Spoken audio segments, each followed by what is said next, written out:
নবীর কাছে মাল আসতে কম আসে নাই, একদিকে এসেছে আর একদিকে বের করে দিয়েছেন। এটা ব্যাপকভাবে দান সৎকার করে শেষ করে দিয়েছেন। কেন? যাতে করে ফিতনা তার কাছে না থাকে, এটা আলাদা চিন্তা এবং টেনশনের বিষয় পরিণত না হয়, যাতে করে এই মাল রব্বুল আলামিন থেকে দূরে সরিয়ে না যায়।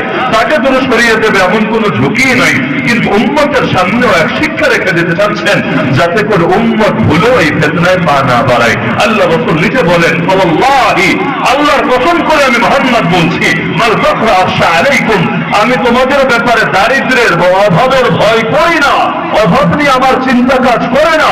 ওয়ালাকিন আখশা আন তুফাতা আলাইকুম দুনিয়া, উম্মত, আমার বড় চিন্তা, বড় ভয় যে তোমাদের সামনে দুনিয়ার প্রাচুর্য খুলে দেওয়া হবে।